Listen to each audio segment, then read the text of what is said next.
Okay, good evening, ladies and gentlemen. Thank you all for being here for this meeting of the Town Board of the Town of Carmel. Tonight's Town Board meeting is up in the hamlet of Carmel at the Carmel Fire Department. Before we get started, we're going to have the Pledge of Allegiance to the flag. So would everybody please rise? Councilman Lombardi, would you lead us? Sure. I pledge allegiance to the flag of the United States of America and to the republic for which it stands, one nation, under God, indivisible, with liberty and justice for all. This ask that remain standing for a moment of silence to remember those men and women who are fighting around the world to protect our freedoms.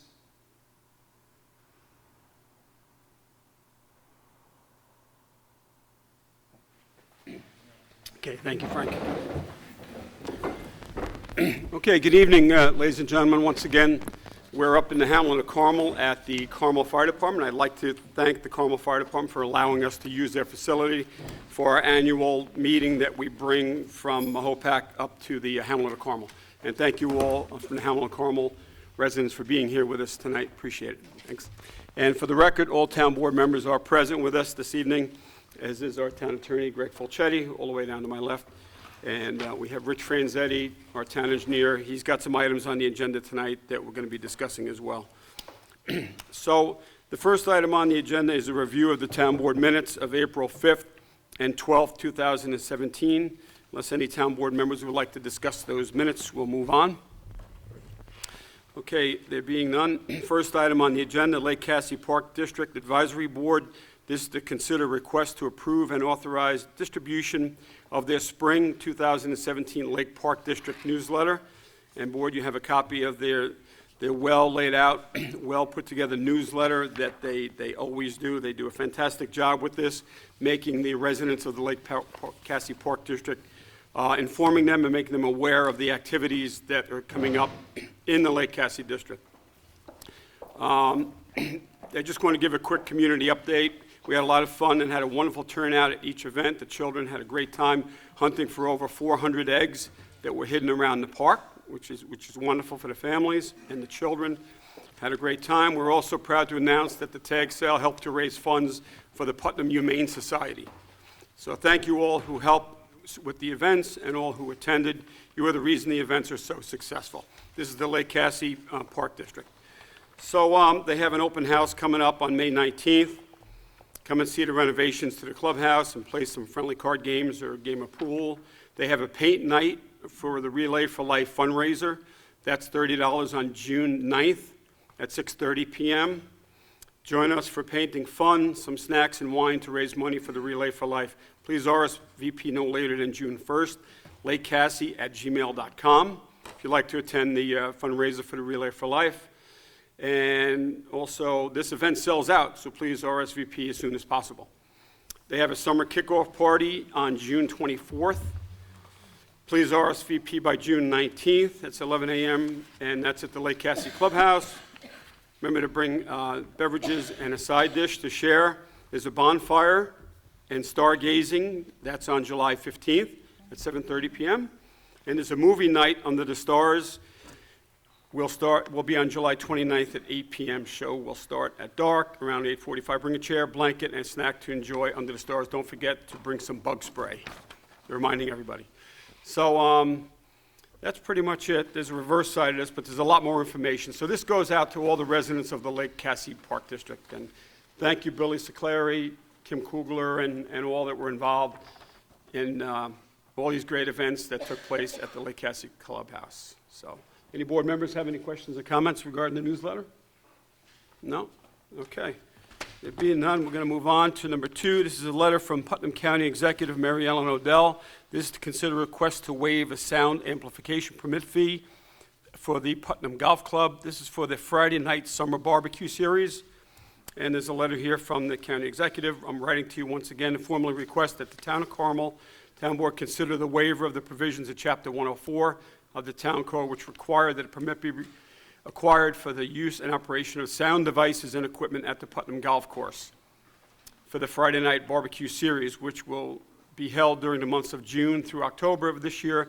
Attaches a schedule of the live music events. I know the continued success of the county-owned course is of paramount importance to us all, in that the taxpayers of Putnam County are the ultimate beneficiaries of this golf and banquet facility. The waiver of this permit requirement, along with the requirement that the county pay a fee for such a permit, will obviously assist the county in continuing the success of the outdoor events at the Putnam County Golf Course. Thank you for your consideration and cooperation. Mary Ellen Odell, Putnam County Executive. And they just, on the back, they just list April 16th, I passed already, May 14th, Mother's Day brunch. June, there's the summer barbecue kickoff with Shillelagh Law on June 2nd. And June 9th, Voyage Journey Tribute. June 16th, Hindenburg Led Zeppelin Tribute. And the 23rd, Chain of Fools. June 30th, Get Your Wings Aerosmith Tribute Band. A lot of good bands, so they have a lot in July. 1, 2, 3, 4 in July, 4 in August, 4 in September, and 1 in October at Putnam County Golf Course. Any questions, comments regarding the request from the county executive to waive the, we've done this for a couple of years now, waiving the fee for the sound amplification devices for the events at the golf course. And this is something that we can do per the town ordinance, per the code, because it's a county, Putnam County event. Any questions, comments? Okay. Being none, number 3, Police Chief Mike Kazari. This is considered a request to declare old equipment obsolete and authorize disposal of same. This letter is from the Chief, Kazari.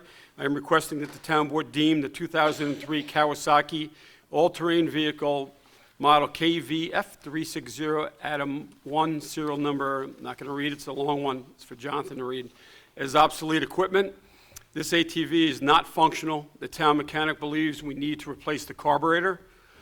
If authorized, we will place this equipment up for sale on eBay as is. Thank you for consideration, Mike Kazari, Police Chief. So he's looking to deem this obsolete and dispose of the 2003 Kawasaki that needs work. So it's probably worth a few bucks, so I would agree to put it on eBay. Somebody will buy it. Any questions, comments, concerns regarding the chief's equipment request? What's your opening bid? I don't know. All right. I gave you a value what I thought it was worth, but we probably, I don't know, maybe we'll get more for it. So number 4, Rich Franzetti, our town engineer, is actually here for 4, 5, 6, and 7. Rich, thanks for being here. Number 4 is to consider request pre-notification of residents within Carmel Sewer District Number 1 in regards to the servicing of the sewer mains. Rich? As the board is aware, contract 236 for the remediation of the I&I, that's infiltration and inflow in Carmel Sewer Districts 1 and 3, was awarded to Green Mountain Pipeline Services. They have completed the initial televising of the sewers and manholes in both sewer districts, and the engineering department has completed its assessment of the television investigation and has advised Green Mountain of the remedial work necessary under the contract.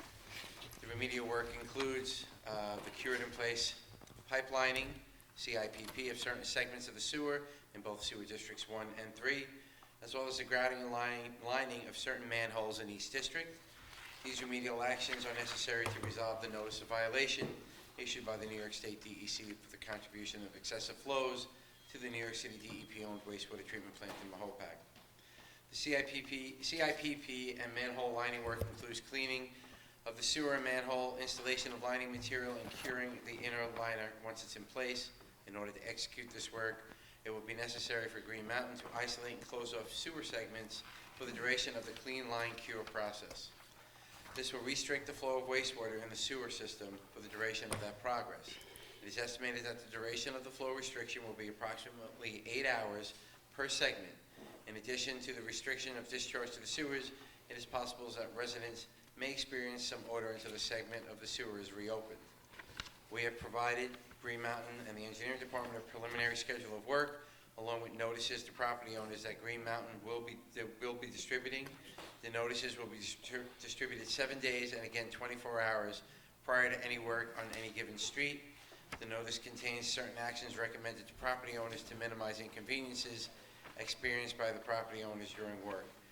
We recommend that this information be disseminated during town board meetings as we go forward, as well as being posted on the Town of Carmel website. Okay, board, this is the I&I remediation project for the sewer lining for sewer district number 1 for the collection system that we've been working on now. for the past, I guess, 6 or 8 months. So Green Mountain is ready to move forward with their I&I relining and resleeving of the collection system mains. So the work's going to be commencing. Any questions, comments, concerns regarding this project? All right, Rich, Has just it already one. started? No, they are doing some preliminary work right now into the manholes. They're, accessing them and doing some pre-work for them because of the rainy weather. Okay. They'll be starting the work. They're doing manholes. That's the easy part. That doesn't impact owners in the next 2 weeks. And then when they start doing the CIPP, within 3 weeks, they'll be doing it. Okay. Okay. Rich, just one comment or one suggestion, that when they start work in downtown Mahopac on the Main Street, if they're going to be interfering with traffic or obstructing a lane of traffic, they have flagmen that are going to be assigned to the project. But just another suggestion, the county has multiple variable message boards that you've seen at different events and functions around the county. When I mean multiple, I think they have like 8 or 10 of them. Correct. If we need to borrow 1 or 2 message boards to help the public and help the business owners and the merchants, get the message out that we're going to be working, in the street during a period of time, that might be helpful, just to help assist in getting the word out. I'll So- reach out to the county and, determine how to get that up and running Okay. and go with it from there. I think that's a great idea. If they're needed, and they might be, I think that's a good suggestion. So, and they've let us borrow them in the past. Yeah, it'll be For for a different short duration, notifications, so it so. should be quick, so. we'll do Okay, that, very definitely. good, thank you. Any other questions or comments for the engineer on this item? Okay, next, Rich, number 5. This is to consider request for full board return for tax map 55.15-1, 36.37 for $320,695. So in response to the request by the applicant for Stoneleigh Woods, a representative of the engineering department performed several field inspections on the reference property to evaluate the status of site construction for the purpose of determining whether a bond reduction was warranted. The results of our investigation are presented. The original bond posted was $1.25 million, posted on November 1st, 2006. The amount was reduced to $320,695 in February of 2010, and based on a previous recommendation by the department. Based on our inspection, all of the site improvements pursuant to the planning board site plan approval have now been completed, and the engineering department recommends that the entire bond be released. We trust that this is adequate for the board's needs. Okay, thanks, Rich. Again, once again, this is for the Stoneleigh Woods project at Carmel. And the planning board chairman signed off on this on April 12th of 17, and the town engineer's signature, which Franzetti's on here, signing off on it 4/3/17.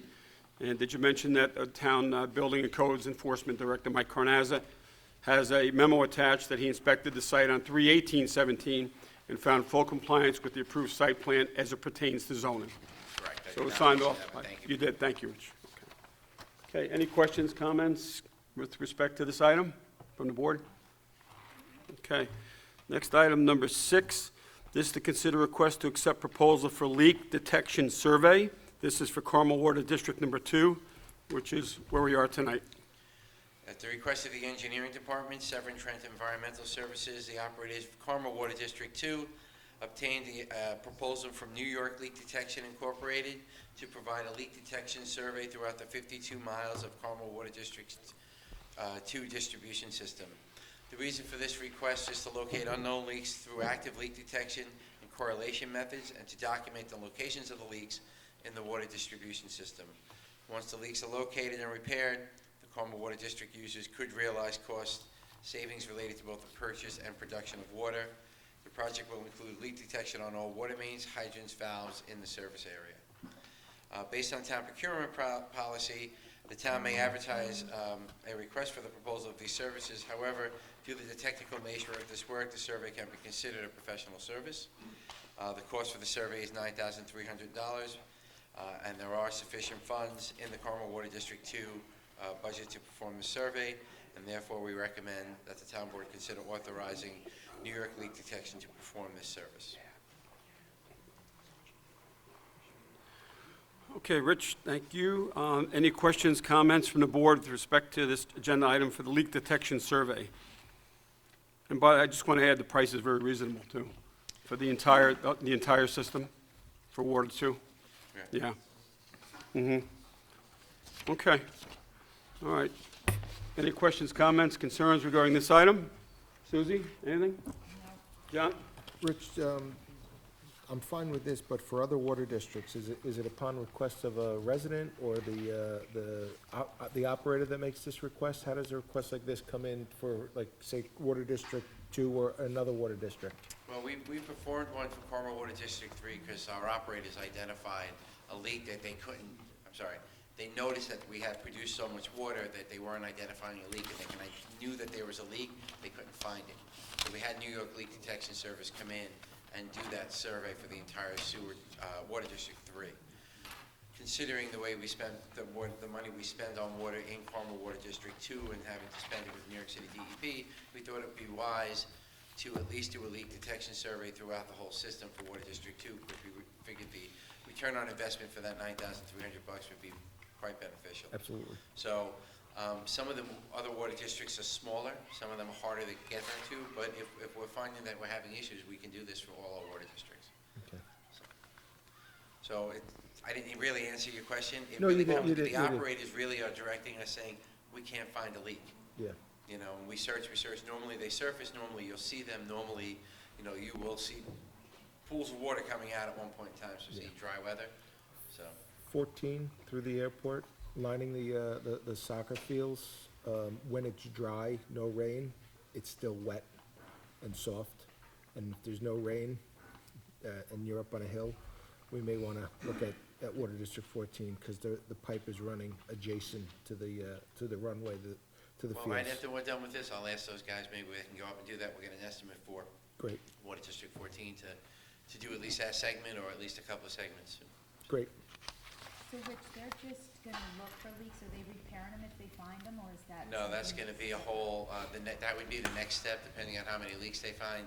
They would probably be turned into a more of a capital program, which would be tied into other things that we have going on in Water District 2 and make it one big capital program. Okay, any other questions, comments, concerns? No? Okay. How All right. long will it take? Also, yeah, what's the timeframe? It's about a week.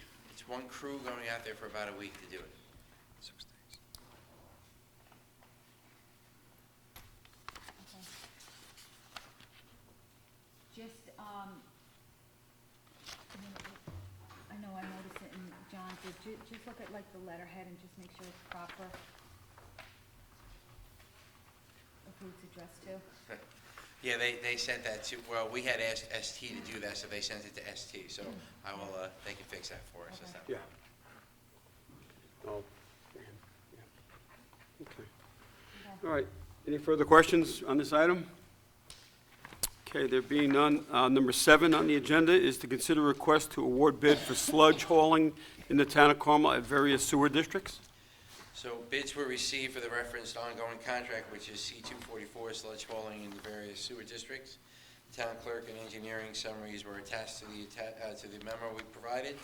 The lowest responsible bidder was Residual Management Services, doing business as EarthCare. EarthCare has been performing this work under contract with the town of Carmel since July of 2014, and based on past performance, we recommend that the contract be awarded to Residuals Management Services. The contract period will be for 2 years, commencing July 24th, 2017, and the town will have 2 one-year unilateral options to extend the contract. We have verified that there are sufficient budget allocations for these expenditures. That's all I have. Okay, all right. Any questions, comments, concerns for Rich on this item, for the sludge hauling? I believe this is the company that's been doing it. Correct, they've Yeah. been doing it for the past 2 years. Okay. Or 3, sorry. Okay, great. All right. Thank you, Rich. No problem. All right. Okay, that concludes the agenda items for this evening's Town Board work session. Is there any members of the public that would like to come up and comment on the agenda items that we just covered this evening? Come on up at this time. Frank? Come on.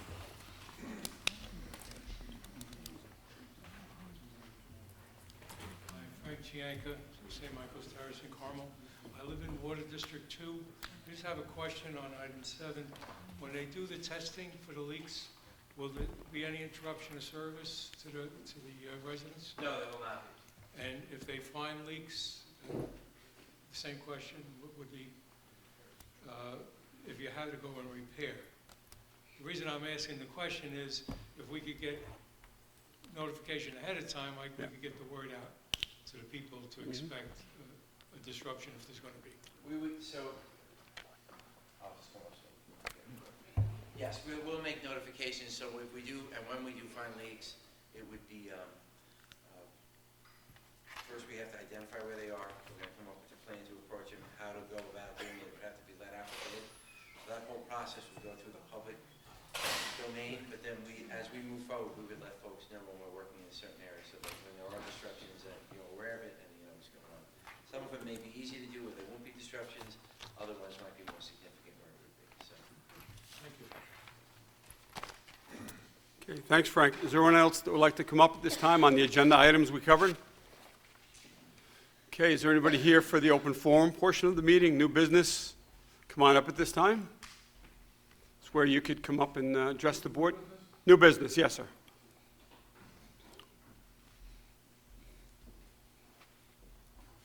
I recognize you, we just need your name. I do. Okay, good. Fred Carlson, I'm resident of Fred Carlson, live on Leaside Road off of Willow, 200 yards up from Lake Lenida. Live here 44 years.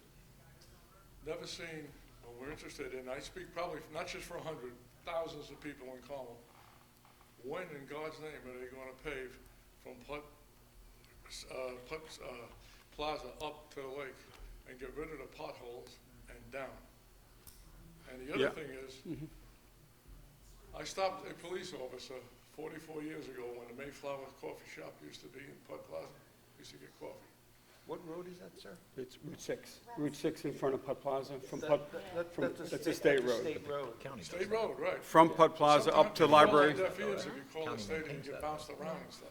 It took me 3 calls to the state and to get an engineer to finally listen years ago. On Route 6, before you hit 312, I'm the one that got the traffic sign that said I-84 100 yards before you got to the intersection, because there was road rage going on. The poor people from out of town didn't know that they had to make a left to go up to 312, and it was, of course, it was covered by the leaves and everything else. Nobody saw it till they got to the intersection, and of course, everybody else in Carmel thinks they're cutting in, and they wouldn't let them in, and the horns are going off and everything else. It took 3 engineers a month till I finally got one that knew what he was doing.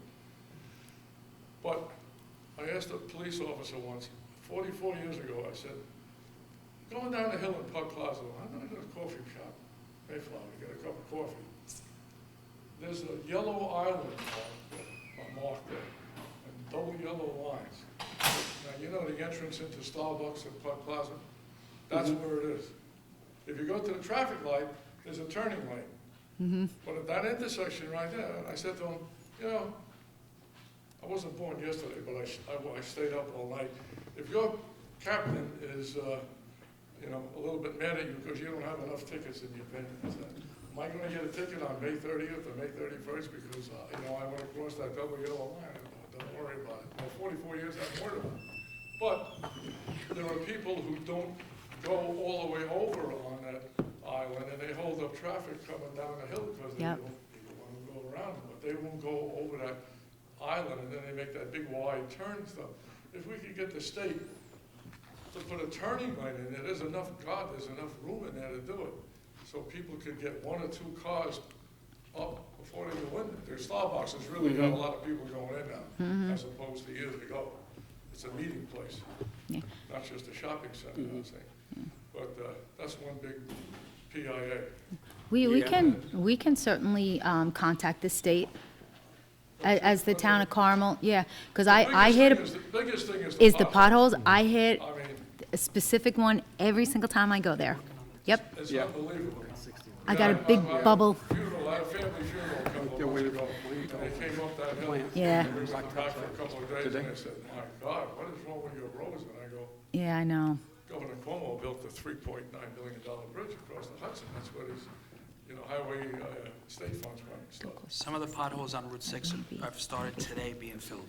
They said it was $29,000 allotted, that's what we got. To me, 29,000, everybody else just takes the highway department to lunch hour. Yeah. You know what, that needs to be milled. They have to mill it down and repave it. That's what it needs. Have to Potholes, repave- have you to could do it fill right. potholes, but potholes are going to reoccur again. It's just the way it is. During the winter months, they're going to open up.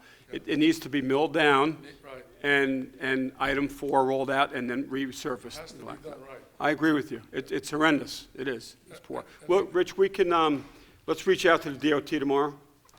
You did? Okay, let's find out what's going on with that. And We'll the other follow. thing is, I go to the hospital gym underneath Stoneman's Orthopedic, and that hospital traffic light is one big, it could be a matter of life and death for some people who have to, if an ambulance is coming or a paramedic's bringing somebody to the hospital. This one night I came out, I normally go in the morning. I came out one night, I told the wife, I'll be home in 5 minutes, you're making dinner at 5. 20 minutes to 5. Took me 6 cars to get out of the hospital grounds at the main building. Then I thought there was an accident at the traffic light.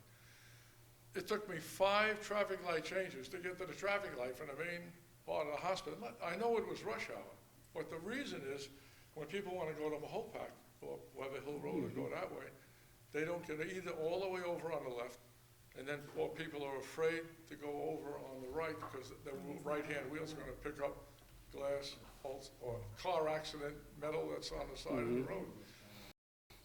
If the DOT on the state, I think Stoney's a state road. It's a county road. It's a County road. County, mhm.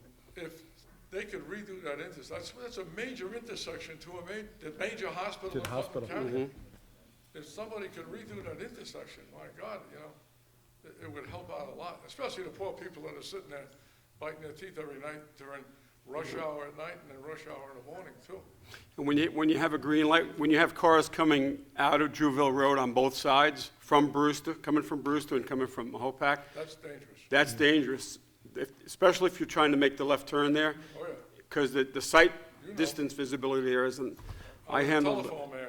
We had a Yeah. telephone cross box and a pole just down off the intersection there. Mm-hmm. I can't tell you how many times I've worked at that and heard crashes, and because people, just the field of vision, when you get to the peak of that road, it's just like this, and everybody just shakes and they don't know where to go. Mm-hmm. It's a terrible, terrible intersection. It's terrible when there's nobody around, Yeah. because people got the speed going. Yep. The other way, it's just agonizing when you get the traffic light, traffic backed up. But when there's nobody around, then it's dangerous, because people got the speed going. We can contact the county also. So we have the county and the state to contact. County and the state, yeah. Years ago, I attended a Yep. meeting with Harold Gary. He was the commissioner of highways at the time. Correct. And the meeting was to identify a project that had been in the design phase for Stoneleigh Avenue. Stoneleigh Avenue and Juville Road, and to realign that intersection there, just as you're talking about. And that had to be 7, 8 years ago. And I don't know what happened from that point forward, why it didn't move forward, but. I'm retired 11 and a half, and I can still hear the crashes when I'm working at that one box and stuff. And, sometimes we had to go out and help people when they hit, and they had to get them out of the car and call them. I had to go to the telephone box and call Kenny. Yes. And his people. I had to call the cross box, for the cross box, because there was no cell phones then. And I had to go to the cross box. I was the one that had to and call everybody. It was- How was my response time to the scene? Pretty good? Oh, terrific. Yeah? Awesome, thank you. All right. You still have the powdered donut on you. Yeah, I didn't have this color hair. Thanks, John. All right, is there anybody else here for new business? Any discussions at all? Nobody? Okay, Al, real quick, the sign that was vandalized, is there a plan to remove that and repair it? Peter is back from Colorado on Saturday, and He- he asked us to wait until he gets back. Till he gets back, he's coming back Saturday? Probably take it down Okay, and see what we can do to keep it the way it is. I think hopefully it's just the top. yeah, I agree with you. I think the mural that's in the center of it is okay. It's gonna be good, Yeah, because it's got, that part has a finish on it, that all that residue will wipe right off. okay. I tested it already, Uh. but we have to see how far it burned down. Okay. Yeah, it's sad. No, it's horrible. Our Welcome to Carmel sign, for those of you who don't know, our Welcome to Carmel sign was vandalized about a week and a half ago. Somebody actually burned it. We're not sure if they poured a flammable liquid on it or not, but they did damage the sign by burning it. So it's horrible that somebody would do that, but it's a shame. It's sad, that goes on. Well, it does. So, yeah, if you need any additional help, I know the gentleman from the sign company that we use, what's the name of the sign company that we use for all of our signs? Sundog. Sundog? Yeah, he actually went to the sign, I think, and took a look at it. Okay. All right. If you need any further help from us, from the town, just give us a call, okay? All right, Al, thank you. All right. Is there anyone else? No? Board members, I know John has one announcement to make. John? Sure. We have a floral arranging workshop presented by the Lake Mahopac Garden Club in cooperation with the Friends of Mahopac Public Library.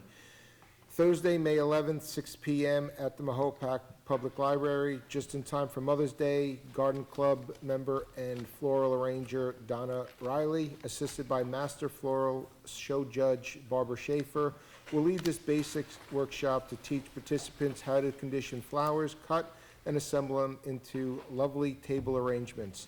It's $25 fee per person. It's a material fee. All the flowers and design materials, including containers, will be provided for that $25. Registration deadline is Saturday, May 6th. Registration with class fee at the library information desk. So you have to go there with your fee to the information desk. Payment can be made by cash, by credit card, or by check payable to Friends of Mahopac Library. Bring your clippers or cutting tools to this workshop, and a portion of the proceeds of this event will benefit the Friends of Mahopac Public Library. Okay. All right. Thank you, John. Jonathan, do you have any announcements? No? We're good? Okay. Susie, anything? Nothing. No? Okay. We do have, Oh, Kenny, wait. oh, Frank? Frank? I was just reminded. Come on, come up to the, You might want to mention, the Greater Mahopac Carmel Chamber of Commerce is sponsoring their first annual street fair May 6th. in the hamlet of Carmel on May 6th from 1 p.m. to 5 p.m. It's going to run from Fair Street to Mink Drive. That road will be closed off, and there'll be booths, vendors, rides. So just to let the public know, it's the first one. Hopefully it'll be successful, and we look forward to having it. Yeah, thank you, Frank, for, reminding us and mentioning that May 6th, and it's going to be at the intersection of Fair Street will be closed from Fair and 52 up to Fowler Avenue. And I believe they're going to start setting up at 11 a.m., and it actually opens, they're going to have the ribbon cutting for the street festival at 1 o'clock. It's from 1 to 5 that street's going to be closed. There's going to be detours that are going to be set up, traffic posts assisting the motorists around the event, so it should be nice. Hopefully the weather's nice, and we get a lot of people turning out for it. It's the first one, so let's hope it's a successful one. Kenny, I'm sorry, there was one thing.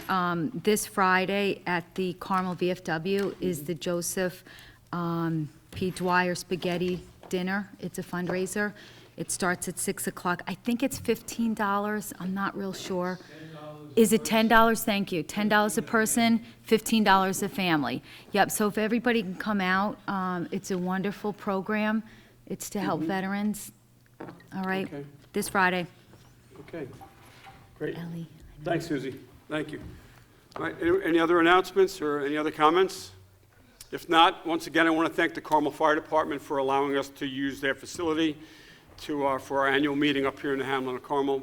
We appreciate their cooperation. I believe they set up for us as well, and they're going to take it down for us tonight, too. So thank you so much, Carmel Fire Department, and thank you from the hamlet of Carmel residents for joining us up here in the beautiful hamlet of Carmel for our town board meeting. Thank you for being here. Appreciate it.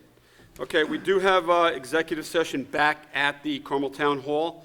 This is it's Councilwoman Susie McDonough, but it's going to involve the whole board. We're going to be discussing fire department contractual items in executive session. So our next town board meeting is going to be next Wednesday for a town board voting meeting, and that'll be back at the Carmel Town Hall. So I do need a motion to go into executive session back at the town hall. Scoops, Scoops first? Scoops first, and then back to the town hall. Correct. Thanks, John. And you're, I second that motion. okay.